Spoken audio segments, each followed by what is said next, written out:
Hello, my name is Adrian Bablinski, and welcome to part 13 of the Getting into the Basics of Unity and Unity C#. When we left off, we created this lovely beginner state machine, and now we're going to add a little functionality to it. So let's open up our script. So inside our state machine, we might want a couple of things to make our enemy move. So we know that we would want speed. So let's make public float speed, and let's make it equal to, 0.5 f, because it is a float, so that we do need that f over there. Remember that, guys. And I'm gonna hit enter, and then we'll need something like distance. So we can do actually two types of distances. I think that'd be pretty cool. And we do public float, and this will be a look or go to distance. Go to distance. And we'll make this equal to, let's say, 13. And let's make another one called public so that you can use it in inspector, and float, and let's make this attack distance, and let's make this equal to, I don't know, guys, let's say 4.5. That seems, or just 4, that seems like about right. And then we're gonna do what else? We're gonna have a target, so we're gonna do a public transform, and this will be our player target. And then we're gonna go into, and we're gonna make another public, and we're gonna make this a string. And the reason why is because we're gonna find the player using the tag identifier. So we're gonna go string, and we're gonna type in player tag. And doing Unity so long, I can go, and I know that one of the preset tags is player, so I can just do that. I can just type in player as I'm the developer, and I'll say, well, we already have player inside the inspector, so anyone using this script will already have that tag in there. And then we are pretty much done. Let's be done for right now. So let's hit save, and let's go into our start void. And as a void doesn't return anything, I've mentioned that it's like a black hole. And what we need to do is change this to an IEnumerator. And what does that mean? That means it runs constantly.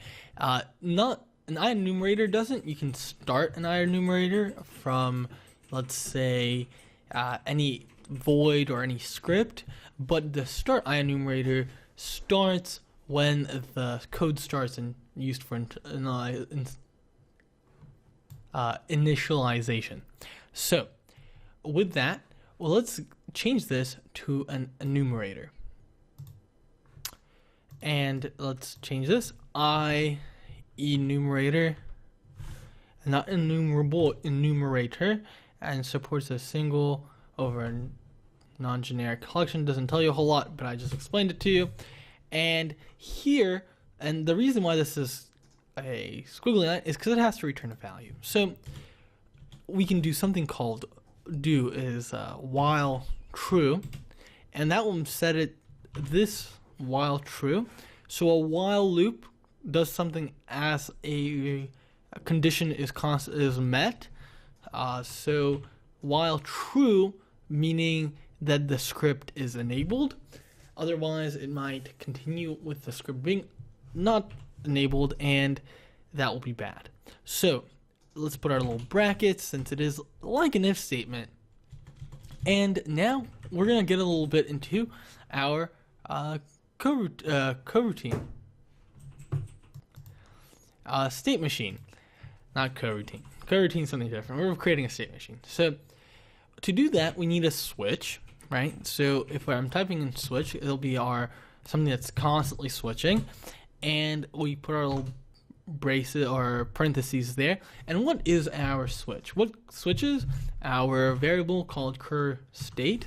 So this is what cycles through this, right? We saw this inside the inspector. We said, okay, well, this is what goes through all the states. So that is our switch. And what does our switch do? Well, we need another set of brackets, since it's kind of like an if statement, because it says if this, then that, if this, then that. And the way to symbolize that in code is case, meaning what case are we in? And we're going to do state dot look for, and we're going to do a colon. And what are we going to do if our case is met? We're going to call a void called look for. So let's go underneath our update. Actually, we can take this away because that's the beauty of having an enumerator. We don't need an update function. We're going to do a void, and we're going to call it look for. And braces. And then we're going to add another void and call it go to. And then we're going to have another one called void attack. And those will be what we're calling. So this is where we're gonna put our conditions for the switches. But if it's in look for, what are we calling? We're calling the look for void. So this is something that took me a while to get. So I'm trying to make it as simple as possible. And so hopefully that will go over smoothly. So we're gonna have another case, and we're gonna do case. And we're going to do state dot go to, and we're going to do the colon again, and we're going to do look, or we're going to do go to, like so, the colon here.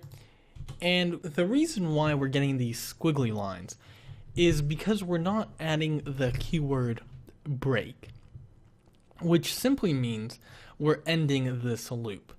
And what does that mean exactly? Well, if I had more voids here, so let's say I had this, and then I had another one, and then I typed in break, all right, that would call these two voids when this is true. And we only want one, and that's how we define that. So we're going to put break here as well. And as you see, the squiggly line does go away. And we're going to do another thing called case state dot attack, and our colon there, and we're going to do attack, and our parentheses, since we're not passing anything through it, our semicolon, and break. So with that, we have our switches set up. And if you don't believe me, let's test this out. We're going to go into our look for, and we're going to do a print, and we're going to do just a hi, we are in look for.